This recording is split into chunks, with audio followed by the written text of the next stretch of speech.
வணக்கம் YouTube channel நேர்களே, நான் உங்கள் டென்மார்க் தமிழன் பாலிஸ். இன்னும் ஒரு காணொலியில் உங்களை சந்திப்பதற்கு மற்ற மகிழ்ச்சி அடைகிறேன். இன்றைய காணொலியில் அதாவது ஸ்ட்ராபெரி, இங்கே நாங்கள் டென்மார்க்கில் யோப்பேயான்னு சொல்லுவோம். அந்த ஸ்ட்ராபெரியை நான் வேணியந்து வச்சுருக்கிறேன். அது எங்களோட க்ரீன் ஹவுஸில் வச்சுருந்தேன். நான் அந்த க்ரீன் ஹவுஸில் இருந்து இப்போ ஏற்கனவே நாங்கள் அந்த பழைய ஸ்ட்ராபெரி எங்களுக்கு தோட்டத்தில் இருக்குது. இப்போ புதுசாக வேணியந்ததை அதை நாங்கள் எங்களுடைய சாடிகளுக்கு வைக்க போகிறோம். அந்த சாடியில் வைக்கிறது பல பேர் சொல்லினோம் அது வித்தியாசமான பலனை தரும். என்னென்னு கேட்டால் நாங்கள் அதை சூரிய ஒளிகளுக்கு ஏற்றவாறு மாற்றி கொண்டு தெரியலாம். அதை எவ்வாறு செய்வதென்றதை பற்றி உங்களுக்கு காட்டவிருக்கின்ற பாருங்கள், நேரடியாக காணொலிக்குள்ளே போவோம். இப்போ என்னென்னு கேட்டால், இப்போ எங்களுக்கு தேவையான சாடிகளை நான் ஏற்கனவே எடுத்து வச்சுருக்கிறேன், உங்களுக்கு காட்டுறீங்க. இப்போ இந்த சாடிகள் எங்களுக்கு தேவை, இதெல்லாம் சாடிகளும் தேவை. உங்களுக்கு பார்க்க தெரியும், இல்லையோ என் சாடி இருக்குது, இந்த சாடியும் தேவை. அடுத்து இப்படி ஒரு மண்வெட்டி தேவை. அப்போ இந்த மண்வெட்டி ரெடியாக வைப்போம். ஓகே, இந்த மண்வெட்டி எல்லாத்தையும் கொண்டு நாங்கள் இப்போ இதில் வைப்போம். இந்த தேவைக்கு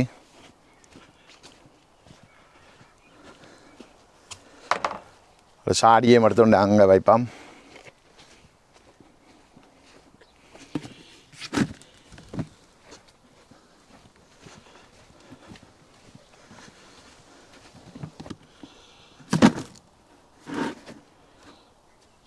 அடுத்து எங்களுக்கு பசலை தேவை.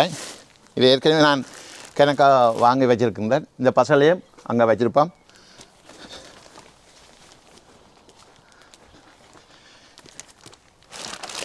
இப்போ என்னண்டா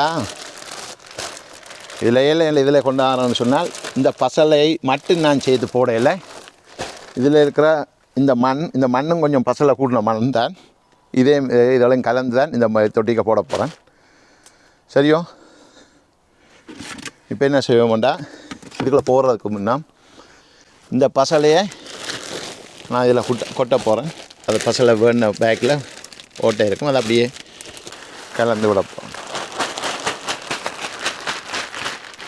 கீழே இருக்கிற பசலையோட சேர்த்து கலக்கணும்.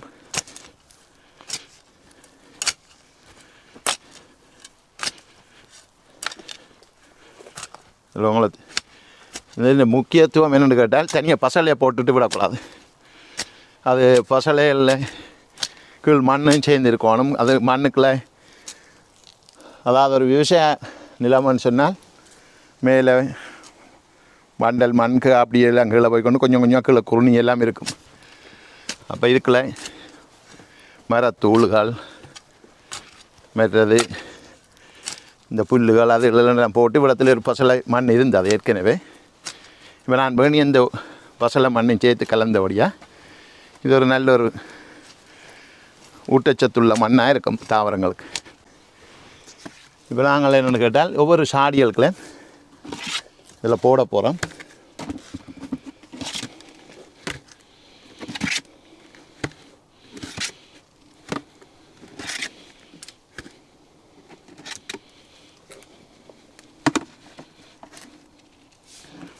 சரி, இப்போ அள்ளி போடுவோம். சேர்த்து கலப்போம் இதுகளை.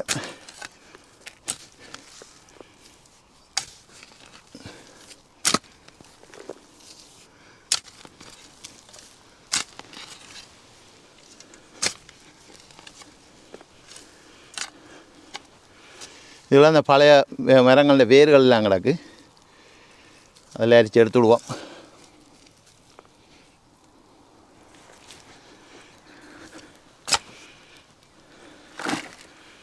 இப்போ எனக்கு சாடிகள் இருக்குது, எல்லாத்துக்கும் போடுவோம்.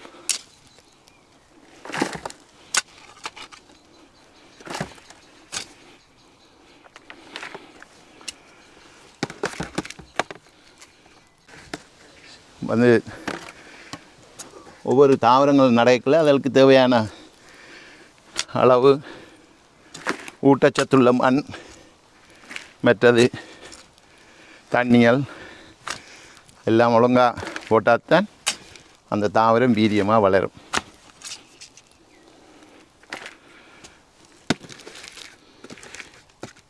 இது இந்த முறை புதுசாக இந்த ஸ்ட்ராபெரிக்கு இந்த விளையாட்டு செய்வோம்னு யோசிச்சிருக்கிறேன்.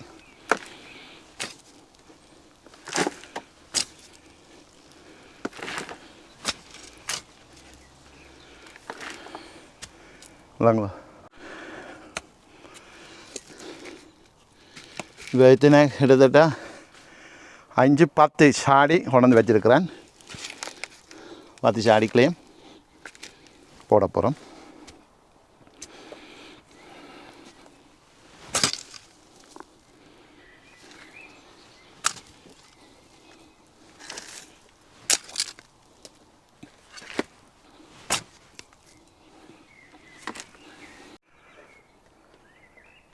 இப்போ என்னண்டா 10 சாடிகளை மண் போட்டுட்டோம். இனி இதுக்குள்ள நட வேண்டிய அந்த ஸ்ட்ராபெரியை கொண்டு சாடிகளுக்கு நடுவோம். ஓகே வேறுங்கள் அதை எப்படி நடுவதுன்னு பார்ப்போம். இப்போ என்னென்றால் இங்கே தான் நாங்கள் க்ரீன் ஹவுஸில் இந்த ஸ்ட்ராபெரியை வச்சுருக்கிறோம். இங்கே பாருங்க உயரமாக எல்லாம் நல்லா வளர்ந்துருக்குது. இது வந்து சின்ன கண்டார் தான் எங்களோட ஒரு அத்தான் தந்தவர் எங்களோட தங்கச்சி அவர். அப்போ இங்கே வச்சபடியால் நல்லா வளர்ந்துருது. இனி நாங்கள் இதை தூக்கி அந்த சாடிகளுக்கு நடுவோம்.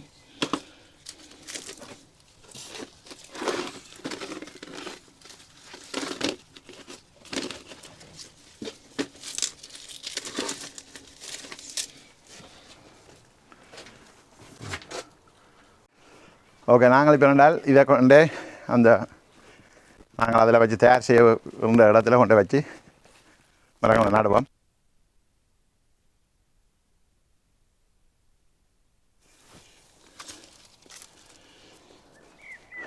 இங்கே பாருங்கள் இப்போ நாங்கள் கணக்கத்தானே எடுக்க வச்சுருக்கிறோம். எல்லாத்தையும் இப்போ நாங்கள் இதுக்குள்ளே சாடியில் வைக்கணும். சரி இப்போ வேணுண்டால் இதில் ஒவ்வொன்றா நடுவோம். இதில் வந்து பாருங்க இவ்வளோ உயரமாக இந்த ஸ்ட்ராபெரிகள் வந்து வளர்ந்துருக்குது. இது எடுக்கல நாங்கள் அவதானமாக எடுக்கணும். இதில் வந்து நாங்கள் முன்னேற்பாடாக அதுக்கு அளவாக கீழே கொஞ்சம் தாராளமாக மண்ணை எடுத்து வச்சு விட்டோம்ண்டால் சைட்டில் அதுக்குள்ளே அப்படியே நாங்கள் இப்படி கொஞ்சம் இப்படி சைடில் அமர்த்தா அந்த மரக்கன்றுகள் வரும்.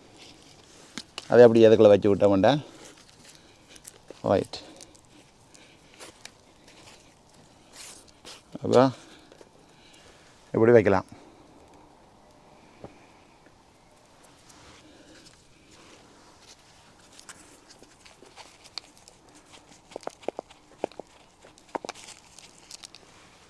நாங்கள் ஒன்றுக்குள்ளே 2 வைக்கலாம்.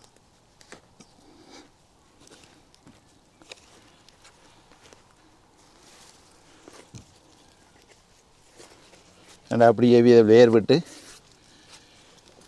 சைட்டுகளுக்கெல்லாம் வேர் விட்டு பக்கங்கள் எல்லாம் முளைக்கும். அப்போ நாங்கள் என்னென்னு கேட்டால் ஒன்றுக்குள்ளே 2 வைப்போம். எல்லாத்தையும் அப்படியே நாங்கள் உள்ளுக்க போடுவோம்.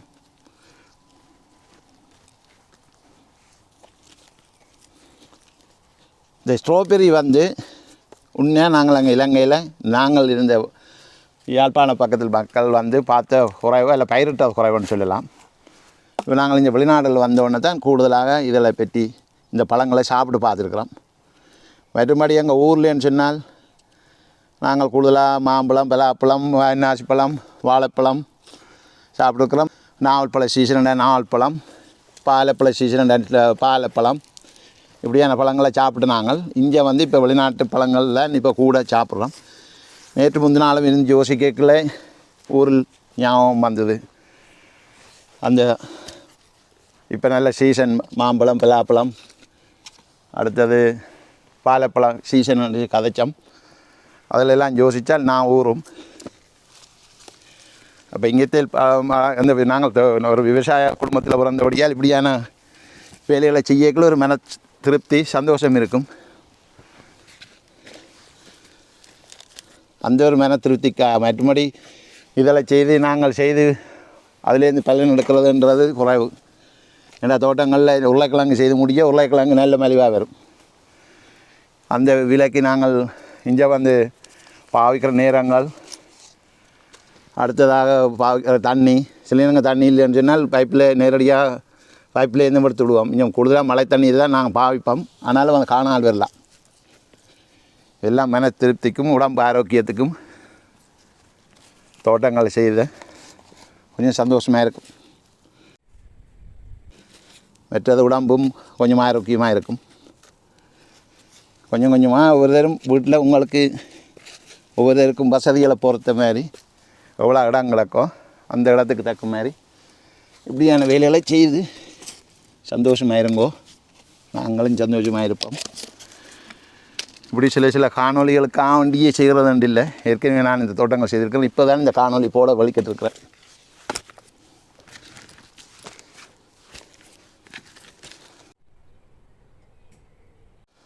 அடுத்த இந்த 2 பட்டிகளையும் ஒவ்வொன்றுக்கையும் 2, 4, 6 மரங்கள் வச்சுக்கிறாங்க. இதில் 6 இந்த பேரே வந்து செங்கானா. ஒன்றுக்கு அப்படி போயிருக்கிறோம், இன்னொன்றுக்கு கொரோனான்னு பேர் வச்சுக்கிறாங்க. எப்படி ஏதோ வித்தியாசமான பேரை வச்சு மார்க்கெட்டிங் செய்யணுமென்ட்டு அவங்களும் யோசிக்கிறாங்க. எங்களுக்கு எது நல்லதாக இருக்கோ அதை வேண்டி வைக்க வேண்டிய.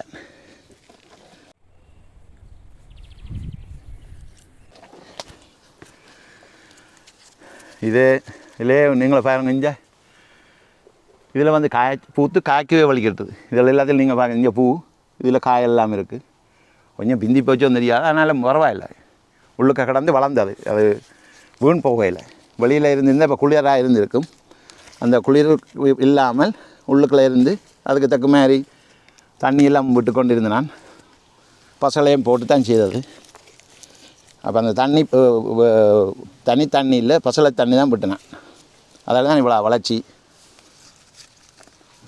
ஓகே, அடுத்தது நாங்கள் அப்படியே தூக்கி வைக்க வேண்டிய.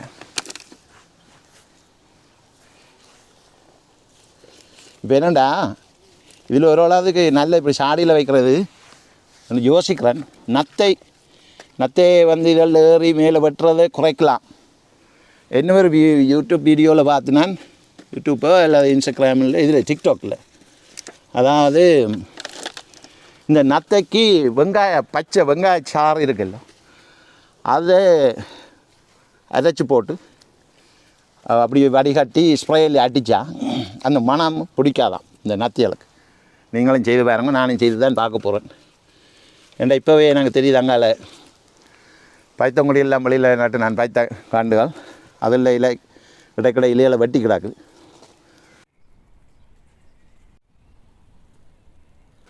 அவைகளுக்கெல்லாம் இந்த வெங்காயச்சாறு, காது குத்துக்கு வெங்காயச்சாறு விடுறாங்க. ஒவ்வொரு நத்தியல் மற்றது ஒவ்வொரு பூச்சி இனங்களை எல்லாம் விரட்டி அடிப்பதற்கும் வெங்காயச்சாறு பாவிக்கலாம்னு சொல்லினா செய்து பார்ப்போம். அதில் ஒரு நட்டம் இல்லை.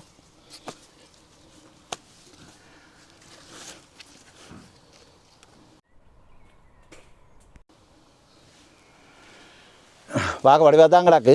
இனி அப்படியே எங்களோட வீட்டு கரை வழியே வைப்போம், நல்ல வெயில் வார இடத்துல.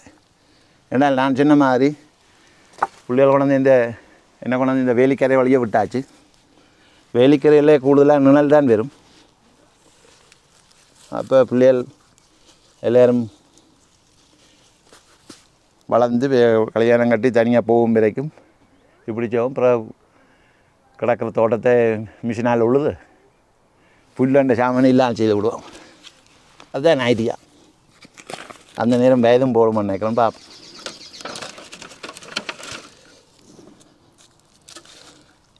இந்த மண் நல்ல மண். ஏன்னா ஏற்கனவே நாங்கள் கோழி வளர்த்துனாங்க. அந்த கோழியின் எச்சங்கள், அடுத்தது அந்த கோழிகள் இருக்கைகளை பாவிச்ச மரத்தூசுகள், வைக்கல் எல்லாம் இதில் போட்டு தாட்டை வச்சுனேன். இப்போ 4-5 வருஷமாக இந்த மூலையில் தான் கூட வெட்டுற புல் எல்லாம் போட்டுனாங்க. புல் முன்னே ஒரு நல்ல ஒரு சத்து தெரிஞ்சானே. என்னென்னு கேட்டால் அது நைட்ரஜன் கூடின ஒரு சாமான். அடுத்தல நாங்கள் என்ன செய்கிறாங்கன்னா கூடுதலாக இந்த பேக்கெட்டில் பண்ணுற மரம் தூசுகளோட அந்த இது பசலை அதுவும் ஒவ்வொரு முறையும் பாவச்சு போட்டு இப்படி சாவிச்சு போட்டு நாங்கள் இதுக்கெல்லாம் கொண்டு வந்து கொட்டி விடுறோம். பஞ்சு பால் இதுக்கெல்லாம் கொண்டு வந்து கொட்டி இதில் ஒரு கம்போஸ்ட் தான் கூடுதலாக இருந்தது.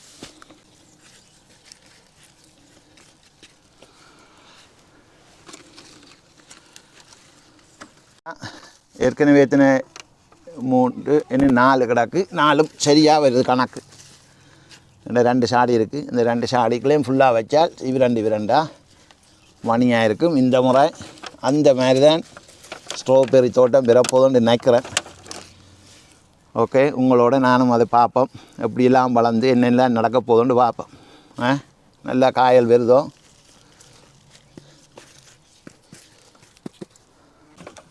இருக்கிற கடைசியாக இருக்கிற 2 கண்டையும் எடுத்து நட்டு விடுவோம்.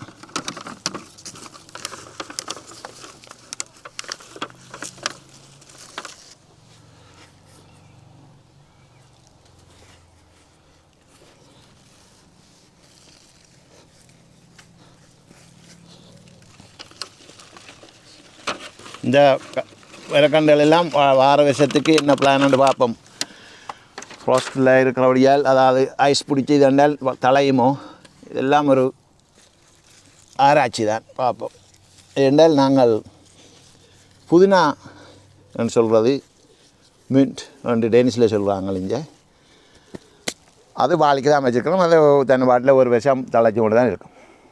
சரி நேர்களை பாருங்க என்ன மாதிரி வடிவாக இருக்குதோ, இப்படி சுற்றி என்னை சுற்றி வச்சு கொண்டு இருக்கிறேன். ஓகே, என்ன மாதிரி கிடக்கு.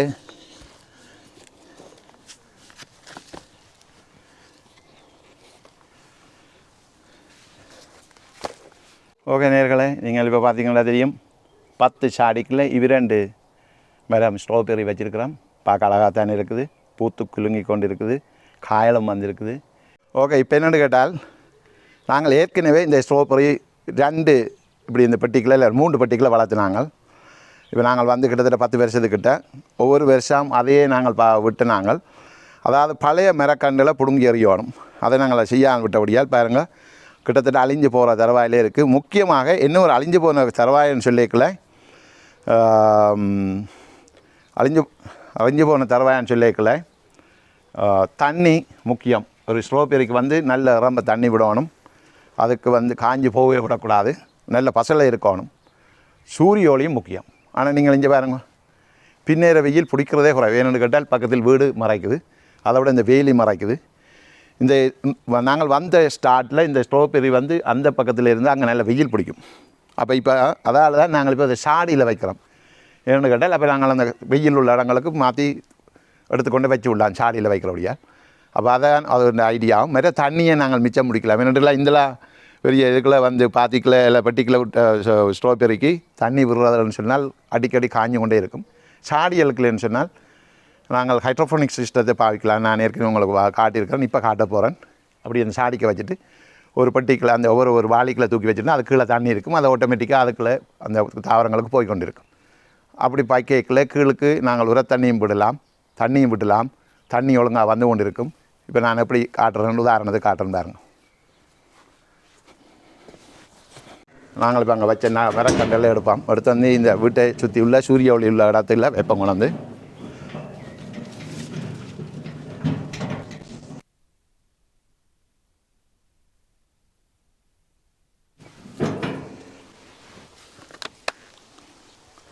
இந்த ஒவ்வொரு சாடிகளை தூக்கி ஒன்று தெரியல விட்டுட்டு ஒன்றுக்குள்ளே ஒரு 3-4 சாடி வைக்கலாம்.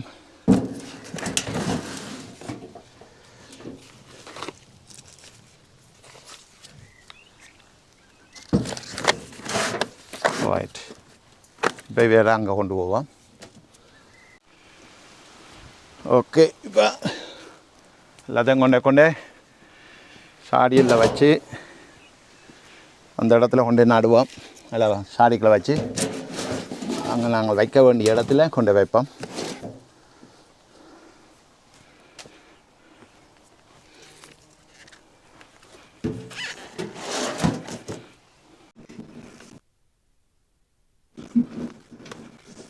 இப்போ ரெண்டாவது இப்போ உங்களை காட்ட போகிறோம் பாருங்க.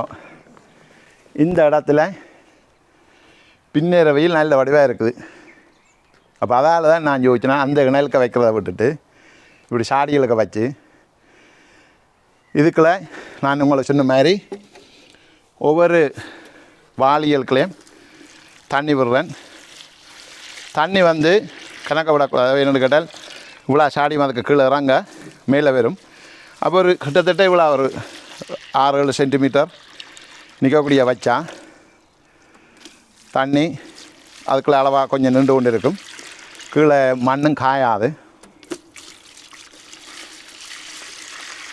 வந்து என்ன ஒரு விஷயம், நீங்களே இங்கே பாருங்கள், எங்களை வந்து மழை தண்ணி நாங்கள் வீட்டு வாட்டர் சப்ளைலேருந்து வர தண்ணி எடுக்கையில் மழை தண்ணி தான் சேகரித்து வச்சுருக்கிறோம். மழை தண்ணி வந்து இது 1000 லிட்டர். இங்கால என்ன ஒன்று இருக்குது, இதுவே எங்களுக்கு காணாமல் தான் வாரது. இதுவும் 1000 லிட்டர், 2000 லிட்டர் தண்ணி இருக்குது இப்போதைக்கு. ஆனால் இன்னும் குறைஞ்ச 2 டேங்க் எடுத்தால் கூட எங்களுக்கு காணாது. அதால் நாங்கள் தண்ணியை வந்து மிச்சம் முடிக்க பார்க்கணும். எவ்வளோக்கு தண்ணியை நாங்கள் விரயமாக்காமல் செய்கிறோமோ அதே நேரத்தில் தாவரங்களும் பாடி போகக்கூடாது. அப்போ இதுக்கு ஒரே ஒரு வழி, இப்படி ஹைட்ரோஃபோனிக் சிஸ்டமை பாவித்தோம்னு சொன்னால் தாவரத்துக்கு தேவையான தண்ணி வரும். அப்படியே தூக்கி இதுக்குள்ளே வைக்கலாம். இதுக்குள்ளே ஞாபகமாக நீங்கள் தண்ணி விட்டு கொண்டு இருக்கணும். இதில் இன்னொரு விஷயம், மறக்காமல் கீழுக்கு ஓட்டை போடணும். ஓட்டை போட்டுருக்குறேன் நான் மிஷினால். கீழுக்கு சில சாடியில் ஓட்டையோடே வரும். இந்த சாடி வேண்டைக்குள்ள இதில் ஓட்டை இருக்கையில் அதை நான் மிஷினால் ஓட்டை போட்டு நான். அப்போ அந்த விஷயங்களை நீங்கள் அவதானிக்க செய்யணும். மேலேயும் தண்ணியை விடுவோம் நாங்கள். அதாவது ஸ்ட்ராபெரிக்கு தண்ணி விட்டால் அவர்களுக்கு நல்ல விருப்பமாக இருக்கும், பிடிக்கும். தண்ணி நல்ல பசலை, சூரிய ஒளி இதெல்லாம் இருந்தாலே அவைகளுக்கு அந்த மாதிரி கடண்டு வளர்ந்துடும். இதுதான் அவையின் கான்செப்ட், ஐடியா. அவைகள் நல்லா வளர்றதுக்கு, நல்ல காயல் பழங்கள் தருவதற்கு. இப்போ இவ்விடத்தில் 5 கண்டு வச்சுருக்கிறோம்.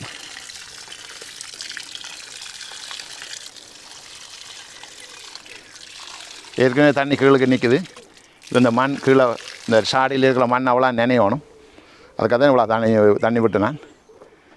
அப்போ இனி இவியல் தண்டு பாட்டில் வளர்ந்து நல்ல பயன் தருமண்டு நம்பிக்கையாக இருப்பாம். அந்த இடத்துல ஒரு 5 வச்சுருக்கிறோம். இந்த இடத்துல ஒரு 5 மரக்கண்டை வைப்போம். அதாவது ஸ்ட்ராபெரியை ஒவ்வொரு சாடிகளுக்கையும் இல்லை ஒவ்வொரு வாளிக்களையும் தண்ணி விட்டபடி இருக்குது. நான் சொன்ன அளவு தண்ணி விடணும் ஞாபகமாக. கூட விட்டால் இப்படி விட்டாலும் அந்த வழியில் தான் பெறும். உங்களுக்கு தெரியும், நான் வைக்கைக்குள்ள வழியில் சாதுவாக ஊற்றுண்டு. இது அளவாக இருக்கும் தண்ணி. என்னென்னு கேட்டால் வேறு இல்லாத அழுகி போகாது. ஏற்கனவே மண் மேலே இருக்கும். மறக்காமல் இப்போ புதுசாக மண் போட்டபடியாக இப்படி மேலே தண்ணியை விடுங்க. மற்றது அடிக்கடி தண்ணி கீழே வத்துதோண்டு பார்த்து கீழே தண்ணி விடாமல் போகணும். அது முக்கியமாக நீங்கள் செய்யணும். ஓகே,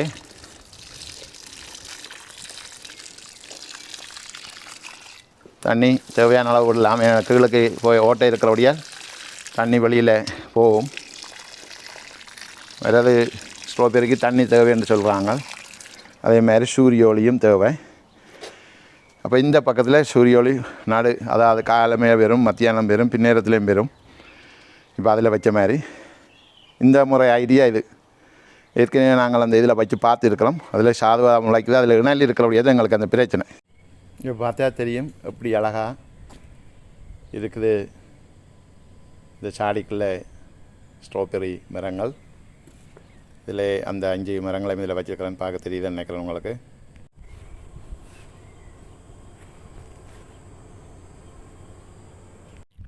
என்ன நேயர்களே, இன்னும் ஒரு காணொலியில் உங்களை சந்திக்கும் வரை உங்களிடமிருந்து விடைபெற்றுக் கொள்வது உங்கள் அன்பான டென்மார்க் தமிழன் பாலஸ்.